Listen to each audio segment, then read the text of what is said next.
오늘 우리가 함께 나눌 말씀은 마태복음 23장 29절에서 39절까지 말씀입니다. 마태복음 23장 29절에서 39절까지 말씀입니다. 네, 다 찾으신 줄로 알고 저와 여러분 함께 교독하시겠습니다. 화 있을진저 외식하는 서기관들과 바리새인들이여, 너희는 선지자들의 무덤을 만들고 의인들의 비석을 꾸미며 이르되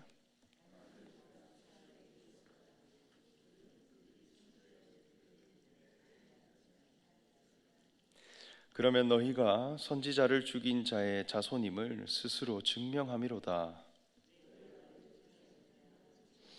뱀들아, 독사의 새끼들아, 너희가 어떻게 지옥의 판결을 피하겠느냐?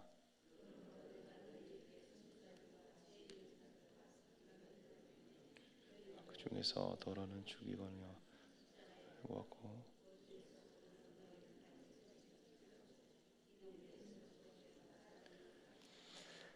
그러므로 의인 아벨의 피부터 성전과 제단 사이에서 너희가 죽인 바라꺄의 아들 사가랴의 피까지 땅 위에서 흘린 의로운 피가 다 너희에게 돌아가리라.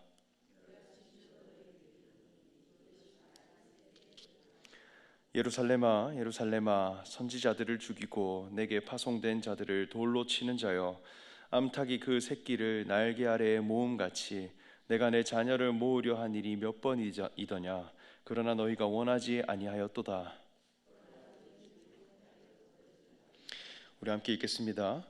내가 너희에게 이르노니 이제부터 너희는 찬송하리로다. 주의 이름으로 오시는 이여 할 때까지 나를 보지 못하리라 하시리라. 아멘. 사랑하는 일산충신교회 성도 여러분, 오늘도 이 기도의 자리로 나오신 여러분들에게 하나님의 은혜와 하나님의 은총이 가득하시기를 간절히 축복합니다. 작년 저희 부부가 이제 셋째 희원이를 이제 가지게 되었을 때 저희 아내는 육아와 몸조리를 위해 대구에서 지냈습니다. 당시 저는 준전임 사역자였기 때문에 주일 사역이 마치면 아내와 아이들을 보기 위해 대구에 내려가서 지내다가 다시 일산으로 올라오는 그런 생활을 지속적으로 했습니다. 그래서 대구에 가서 한 하루 이틀 정도 쉬면서 아이들을 보고 다시 일산으로 올라와서 사역을 감당했습니다. 그래서 일산에서 대구, 대구에서 일산, 굉장히 긴 여정을 살아냈습니다. 처음에는 그 왕복이 정말 힘들었는데 이제는 장거리 운전에 대해 익숙해질 정도로 참 오래 다닌 것 같습니다.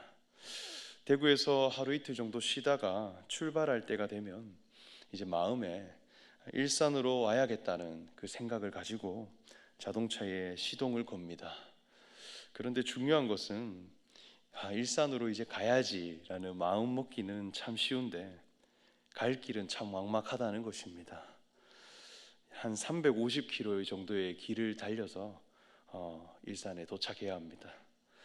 생각으로는 이미 일산에 도착해 있는데 현실에 제 몸은 한참을 가야 하는 것이죠. 그리고 고속도로를 그저 올리기만 하면 끝인가? 그냥 한 길로만 쭉 가는 것이 아닙니다. 그 가는 여정도 참 복잡해요. 그래서 길을 가다 보면 어느 순간 두 갈래로 갈라지는 구간이 나옵니다. 그때는 내가 어느 노선의 길을 가야 할 것인가 선택해야 합니다. 그렇게 갈라지는 구간을 분기점이라고 합니다. 그래서 일산으로 향해 가는 노선이 어디인가 선택해야 되는 것이죠. 그래서 처음에는 아무 생각 없이 달리다가 분기점을 맞닥뜨려 갈팡질팡 어디로 가야 하지 고민하다가 엉뚱한 노선을 타고 간 적도 있습니다. 그러면 제 머릿속 목적지는 일산인데 어느덧 저희 차는 영덕이나 청주 쪽에 가 있기도 합니다. 어떤 사람은 분기점에서 선택을 하지 못하고 그 중간에 멈춰서 있는 차도 본 적이 있습니다. 얼마나 고민하느라 괴로웠으면 그 중간에 섰을까 참 안쓰럽기도 했습니다. 그래서 처음에는 같은 길인 것 같은데 어떤 노선을 선택하느냐에 따라 전혀 다른 목적지에 도착을 하게 되고 또 한참을 돌아가야 하는 상황이 또 생기기도 합니다. 다른 노선을 선택하게 되므로 목적지와 다른 엉뚱한 곳에 가게 되면 어떻게 되느냐? 화가 납니다. 굉장히 짜증이 나고 마음이 괴롭습니다. 그리고 왜 그런 선택을 했을까 후회하고 분노가 치밀어 오릅니다. 목적에 이르지 못한 노선의 결과입니다. 어쩌면 우리의 신앙도 마찬가지라 생각됩니다. 우리는 몸을 가진 인생이기 때문에 이 살아가는 신앙의 여정에서 수많은 선택을 해야 합니다. 하나님 나라, 거룩한 교회라고 하는 목적이 우리 안에 있다 하더라도 그 목적지에 이르는 데 있어 수많은 신앙의 분기점들을 만나는 것이죠. 그래서 수많은 선택들이 쌓이고 쌓여 그리고 중첩되고 중첩되어 마침내 목적지와 일치된 내 자신으로 서는 것입니다. 그런데 처음에는 비슷한 것처럼 보여서 이 노선을 정하는 것이 쉽지가 않습니다. 그런데 제대로 된 선택을 해가지 못하면 하나님 나라와 전혀 엉뚱한 곳에 있는 것을 보게 되는 것이죠. 오늘 우리의 신앙의 노선은 어디인가? 날마다 찾아가고 또 예수 그리스도를 통해 그 해답을 찾아가시는 저와 여러분 되시기를 간절히 소망합니다. 오늘 말씀을 읽어보면 예수님이 바리새인들과 서기관들에 대해 과감한 비난을 해가는 것을 볼 수 있습니다. 그 표현에 대해서는 예수님께서 화 있을지어다 라고 표현하셨고 총 7번의 반복을 통해 그들의 모습을 비난해 가십니다. 그런데 왜 예수님은 이들을 지속적으로 비판하고 책망하시는 걸까요? 예수님은 그저 어떤 감정에 휩싸여서 누군가를 그저 비난한다든지 아니면 자기 사사로움으로 누군가를 험담하시는 분이 아닙니다. 왜 예수님은 이들을 지속적으로 책망하셨을까요? 예수님께서 이들에 대해 책망하시는 이유는 신앙의 노선이 다르기 때문입니다. 바리새인들과 서기관들이 가진 신앙과 예수님이 가지고 있는 신앙은 절대로 하나 될 수 없는 그런 신앙의 노선이기 때문입니다. 하나님 나라를 이루는 데 있어 절대 공존할 수 없는 신앙의 모습을 가지고 있기에 예수님은 너희들은 화가 있을 것이라 책망하는 것입니다.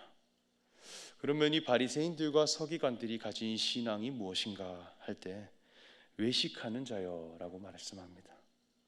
화 있을진저 외식하는 서기관들과 바리새인들이여 이렇게 말씀했습니다. 외식한다라고 하는 것은 겉과 속이 다른 그런 모습을 의미합니다. 그래서 표현과 속의 마음은 다른데 연기를 하는 것입니다. 그래서 바리새인들과 서기관들의 신앙의 모습을 보면 하나님의 율법을 행하고 그것을 자신이 실천함으로 자기 신앙을 증명하고 하나님 앞에 나는 선한 사람이며 이 계명을 다 이행할 수 있는 사람으로 자신을 드러내는 그런 사람들이었습니다. 그래서 안식일을 정확히 지켰고 하나님 앞에 11조를 아주 세심하게 드리고 또 제사와 정해진 절기 이 날짜를 명확하게 지키고 하나님 앞에 바쳐야 할 제물조차도 정확하게 지켜 사람들이 보기에 율법의 모범이 되고 그리고 그 행함으로 존경받는 그런 사람들이었습니다. 그런데 이런 모습들이 예수님 보시기에 외식하는 자의 모습이라는 것입니다. 왜냐할 때 하나님이 주신 율법의 목적을 모르기 때문입니다. 하나님이 율법을 주신 목적은 사람이 하나님 앞에 부끄러운 사람으로 드러나게 하기 위함입니다. 존경받는 사람이 되고 있는 것은 지금 뭔가 속이고 있는 것이고 뭔가 왜곡시켰기 때문에 나타나는 현상이라는 것입니다. 하나님이 이스라엘 백성들에게 돌판에 율법을 기록해 주신 것은 죄인됨을 깨닫게 하기 위함입니다. 우리가 율법의 말씀을 보면 그 계명을 지켜야 할 것이 수백 가지가 됩니다. 그런데 이것을 정말 정확하게 지켜보면 어떤 사람으로 발견되느냐 할 할 때 나는 못 지키는 사람입니다. 이 고백으로 나아가게 된다는 것이죠. 정말 진실되게 하나님의 율법 앞에 서면 나는 스스로 구원할 수 없는 사람입니다. 나는 하나님의 이 계명을 하나도 지켜낼 수 없는 사람입니다. 나는 하나님 앞에 나의 행함으로는 한 자락조차도 의로워질 수 없는 사람임을 정확하게 발견된다는 것이죠. 죄인 중에 괴수로 드러나고 오호라 나는 공고한 자로다. 이 사망의 몸에서 누가 나를 구원하리요. 이 고백이 나오게 된다는 것입니다. 이것이 율법이 가진 첫 번째 목적입니다. 하나님 앞에서 자기 스스로 구원할 수 없는 사람임을 발견하도록 주신 것이 율법이라는 것이죠. 그런데 이 율법을 가지고 존경을 받는 사람이 나타나더라는 것입니다. 이것은 목적의 왜곡입니다. 하나님 앞에 단독자로 설 때 내가 얼마나 부정한 사람이며 내가 나를 스스로 구원할 수 없는 사람인지를 깨닫도록 주신 것이 율법인데, 이 율법을 가지고 어떻게 하면 하나님 앞에 옳게 보일까, 선한 사람으로 보일까, 존경받아 볼까, 누구와에게 문안을 받기 원하고 자기 자신을 드러내기 위해 율법을 활용하고 있더라는 것입니다. 그래서 이것은 외식하는 자들이라 이렇게 예수님은 평가하는 것이죠.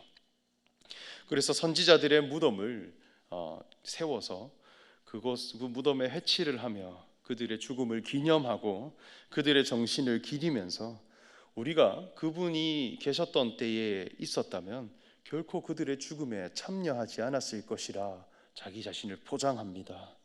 자신들은 다른 사람일 것이라 말을 하지만 결국 하나님의 아들 되신 예수 그리스도를 비난하고 그를 죽이기 위해 의논하고 있더라는 것입니다. 회개하라, 천국이 가까이 왔다 선포했던 세례 요한의 죽음에 가담하고 그리고 그를 외면했습니다. 선지자들의 무덤을 꾸미는 데에는 관심이 있지만 그분들이 무엇을 선포하다가 죽으셨는지, 그리고 그분들이 무엇을 위해 살아가셨는지, 어떤 신앙의 정체성을 가지고 살아가다 핍박받고 죽임당하셨는지는 전혀 모르는 것입니다. 정말 그분들이 추구했던 신앙을 자신의 것으로 삼았다면 율법의 목적 대신 예수 그리스도를 보았을 때 오히려 영접하고 그분을 믿음으로 받고 오히려 예수님께서 하나님과 함께 하시는 분이구나, 그것을 믿어 자신의 것으로 삼는, 그리고 그분을 따르기에 힘쓰는 그런 자가 되었을 것입니다. 자기 신앙의 정체성을 바꾸는 데는 관심 없고 그저 겉으로만 비석을 꾸미고 나는 다를 것이라 여기는 그들의 모습은 마치 영적인 소경의 모습과 같은 것입니다. 그러면 예수님은 무엇을 추구하시는 분이었냐 할 때 예수님은 오히려 안을 깨끗이 하라 이렇게 말씀했습니다. 예수님은 겉에 관심을 가지신 분이 아닙니다. 예수 그리스도 앞에 나를 구원하소서 정직하게 고백한 자들을 회복시키셨고 오히려 그들을 예수 공동체 안에 포함시키셨고 그리고 믿음을 보증하셨고 그리스도를 전할 수 있는 사람에까지 그가 변화되게 하시더라는 것입니다. 이것이 믿음의 신앙 노선입니다. 자기 경쟁력으로 나아가는 것이 아니라 하나님의 아들 되신 예수 그리스도 그분을 영접하고 나의 마음으로 받아들이는 데서 하나님 나라가 시작되더라는 것이죠. 그러니까 바리새인들과 서기관들에 대해 뱀과 독사의 자식들이라 했습니다. 여러분들은 독사를 만나본 적이 있으신가요? 일산에 오니까 뱀이 한 마리도 없던데 저는 시골에 살면서 정말 뱀을 많이 잡아봤습니다. 그래서 때때로 봄이 되면 어떤 살모사나 또 꽃뱀이나 나왔을 때마다 잡으러 다녔는데 이 뱀들도 종류가 정말 다양합니다. 특히 이 꽃뱀을 보면 꽃뱀은 사람을 만났을 때 바로 도망갑니다. 그래서 뛰어가도 잡기 어려울 정도로 신속하게 도망을 가요. 그리고 은밀한 곳에 자기를 감춥니다. 그래서 숨는 것에 탁월한 능력을 가진 짐승이 뱀입니다. 그런데 독사는 다릅니다. 독사는 일단 자기 자신이 있는 곳을 떠나지 않아요. 그래서 자기를 숨겨 놓습니다. 그리고 정체를 드러내지 않고 그리고 어두운 곳에 자기를 둡니다. 그래서 노출되지 않도록 숨어 있다가 자기 영역 안에 누가 건들면 공격을 시작합니다. 그리고 길에서 사람을 만났을 때도 독사는 절대 물러서지 않습니다. 왜냐하면 자기 속에 독이 있기 때문입니다. 그래서 믿는 바가 있어요. 그래서 자기 스스로 해볼 수 있다라고 하는 경쟁력이 있기 때문에 도망가지 않아요. 오히려 덤벼들려고 합니다. 그래서 사람이 높은 위치에서 쇠스랑을 가지고 갖다 대도 이 철 농기구인데도 자기 경쟁력인 독을 가지고 덤벼듭니다. 그래서 쨍쨍 그런 소리가 납니다. 그러다 제풀에 이기지 못하고 쓰러집니다. 스스로의 힘을 믿는 것입니다. 그런 독사의 본성이 어디에 있냐? 신앙 안에 있다는 것입니다. 하나님 나라는 어린 양으로부터 시작되는 곳이라 이렇게 했어요. 이 양이라고 하는 짐승은 자기 경쟁력이 하나도 없는 짐승입니다. 오히려 자기의 모든 살고 죽음이 목자의 손에 이끌려 살아가는 그런 짐승이에요. 그러나 외식하는 자의 신앙은 어떠하냐? 독사와 뱀과 같은 것이다 이렇게 비판하는 것입니다. 하나님 나라를 닮은 신앙 공동체는 고백과 만남이 있는 곳입니다. 나는 하나님 앞에 죄인이며 나는 무엇을 믿음으로 받고 있는가, 이것을 정직하게 그저 고백하고 예수 이름을 발견해가는 그 믿음을 서로 확인해가는 곳입니다. 하나님 앞에 우리는 그저 죄인이고 내 스스로 구원할 수 없는 인생임을 나는 내어놓고 하나님의 아들 되신 예수 그리스도, 그분의 신앙 정체성을 그저 진실되게 받아들였을 뿐인데, 성령 하나님이 내 속에 역사하셔서 나의 본성과 나의 삶의 목적을 변화시켜 주시더라는 것입니다. 그저 그리스도를 믿었을 뿐인데 하나님의 의에 이르는 사람으로 변화되고 자라가게 하시는 것, 이것이 은혜이고 하나님의 선물입니다. 바리새인들과 서기관들의 신앙은 영원히 이 믿음으로 거듭난 이 신앙을 핍박하며 그리고 앞으로 우리를 괴롭힐 것이며, 그리고 가는 곳마다 사도들과 제자들을 괴롭히고 채찍질할 것이다 예수님이 예언했습니다. 이것은 최초의 순교자 아벨에서부터 발약의 아들 사가랴의 이 순교에까지 이르는 모든 핍박하는 자들과 전혀 다를 것 없는 그런 신앙의 노선임을 말씀했습니다. 그 결과 너희 집이 황폐하여 버려진 바가 될 것이라 했습니다. 거룩한 신앙 공동체가 절대 이루어지지 못한다는 것입니다. 오히려 그들이 속한 그 공동체 집단들은 오히려 황폐하고 그리고 무가치하며 버려진 곳이 될 것이다 하는 것이죠. 우리는 어떤 신앙의 노선을 갈 것인가? 평생의 과제입니다. 하나님의 율법 앞에 우리의 행함을 가지고 나아가는 것이 아니라 오히려 죄인됨을 발견하고 하나님의 아들 되신 예수 그리스도를 믿음으로 우리 생명의 변화를 경험하고 그 기쁨으로 살아가고 그 기쁨으로 너와 내가 은혜를 나누고 그리고 하나님의 그 거룩하신 의를 닮아가시는 저와 여러분 되시기를 간절히 소망합니다. 함께 기도하겠습니다. 하나님 감사합니다. 의식하는 자들의 신앙을 따라가지 아니하고 안을 깨끗하게 하라 하신 예수님의 말씀에 순종하며 나아가는 그리스도인 되게 하여 주시옵소서. 하나님의 율법 앞에 나를 부풀리는 것이 아닌 정직한 나의 실체를 고백하고 죄인됨을 드러내고 하나님의 아들 되신 예수 그리스도 그 한 분을 믿음으로 그분과 동일한 생명으로 변화되는 그 믿음의 신앙을 날마다 지켜가는 자들 되게 하여 주시옵소서. 감사드리며 예수님의 이름으로 기도합니다. 아멘.